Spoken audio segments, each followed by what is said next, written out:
आज हम बनाएंगे सांबर। आइए सांबर बनाने के लिए सामग्री देख लेते हैं।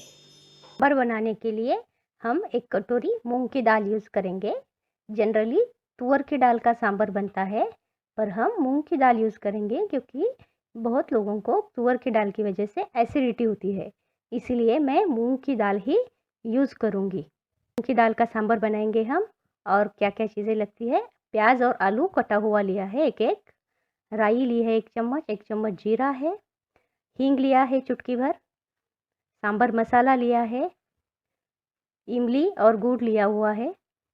इसको भिगो के आप ले सकते हैं या ऐसा भी डाल सकते हैं।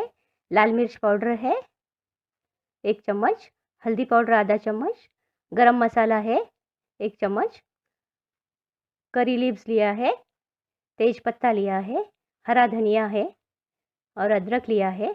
अब हम दाल को गलाने के लिए डाल देंगे। पानी डाला है 1 ग्लास, उसमें हम दाल को धो के डाल रहे हैं। दाल अच्छे से, मूंग की दाल जो है जल्दी से पक जाती है। ये भी हमारा एक बेनिफिट होता है मूंग की दाल का सांभर बनाने में। जल्दी से मूंग की दाल गलती है। तुअर की दाल गलने के लिए कंपैरेटिवली थोड़ा ज़्यादा वक्त लगता है। ये देखिए हमने अभी दाल गलाने के लिए डाली हुई है। बगैर सीटी के भी आप इसे पका सकते हैं। आप चाहे तो कुकर में सीटी से भी लगा सकते हैं। देखिए हमारी दाल लगभग 8 से 10 मिनट में अच्छे से पक के रेडी हो गई है। इसे एक बाउल में निकाल लेते हैं और तड़के के लिए तेल डाला हुआ है अभी। तेल जैसे ही हमारा गर्म होता है, हम उसमें डालेंगे राई। राई डाल रही हूँ, देखिए थोड़ा तेल गर्म होना चाहिए। राई फूटने लगी है, उसके बाद हम अभी डालेंगे जीरा। जीरा डालते हैं, देखिए तेल गर्म हो जाना चाहिए तो ये राई और जीरा अच्छे से तेल में फ्राई हो जाता है। अब डाल रही हूँ करी पत्ता।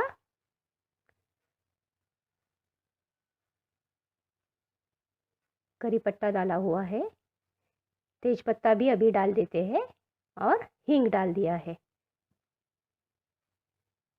ये अच्छे से पक गया है। अब हमें प्याज को अच्छे से फ्राई कर लेना है तेल में। पहले प्याज तेल में अच्छे से पक जाना चाहिए, थोड़ा सा नरम हो जाए प्याज, तब तक हमें प्याज को 1 से 2 मिनट तक तेल में प्याज को फ्राई करना है। देखिए इस टाइप से प्याज का थोड़ा सा कलर चेंज हो जाए, उसके बाद हम आलू डालेंगे। प्याज अच्छे से पका हुआ लग रहा है। अभी आलू डालेंगे। आलू के साथ भी थोड़ा सा और प्याज पकेगा क्योंकि आलू भी हमें नरम करना है तेल में। इसीलिए अभी आलू डाल देते हैं और आलू और प्याज साथ में पकेंगे। देखिए आलू डाल दिए हैं और थोड़ा सा चला देते हैं। आलू के साथ आलू भी थोड़े से तेल में फ्राई हो रहे हैं और प्याज भी नरम हो जाएंगे। जैसे ही आलू और प्याज थोड़े से नरम हो जाते हैं, हमें बाकी के मसाले एक एक करके डालने हैं उसमें। ये देखिए आलू और प्याज हमें थोड़ा सा कलर चेंज करना है उसका। ज़्यादा उसको जलाना नहीं है, थोड़े तेल में पक जाए इस टाइप से आलू और प्याज को 1 से 2 मिनट के लिए तेल में फ्राई कर लेंगे। देखिए अच्छा तेल छूटने लगा है आलू को, इसका मतलब वो पक गए हैं। अभी लाल मिर्च पाउडर डाल देती हूँ, गरम मसाला डाल रही हूँ, हल्दी पाउडर डाल रही हूँ। इस सबको मिक्स कर लेंगे तेल में। लाल मिर्च पाउडर अच्छे से पक जानी चाहिए तेल में। उसके बाद अभी अपनी पकी हुई दाल हम उसमें डाल देते हैं पूरी, और ऊपर से सांभर मसाला डाल देंगे। इसको अच्छे से मिक्स कर लेंगे सब चीज़ों को। ये देखिए सांभर मसाला हमने ऊपर से डाला हुआ है, तेल में नहीं डाला हुआ है। तेल में सिर्फ गरम मसाला और लाल चटनी डाली हुई है। अब हम ये इमली और गुड़ की ऐसी पेस्ट बनाई है मैंने। आप ऐसे भी साबुत भी डाल सकते हैं, वो दाल के साथ पक जाते हैं, पर मैंने पेस्ट बना के रखी हुई थी वो डाल रही हूँ रेड में। नमक डाल रहे हैं और इसको उबाल आने तक हम गैस पे पका लेंगे। ऊपर से हरा धनिया डाल देते हैं गार्निशिंग के लिए। अब इसको उबाल आ जाए तो हमारा सांभर देखिए खाने के लिए रेडी हो जाता है। सिर्फ इसे 1 या 2 उबाल आ गए तो भी दाल देखिए इमीडिएट उबाल आ जाता है।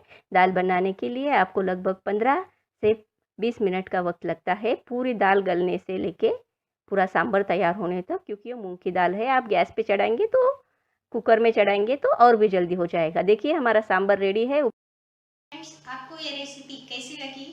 आप इस रेसिपी को ज़रूर ट्राई कीजिए और मुझे बताइए कि आपको ये रेसिपी कैसी लगी।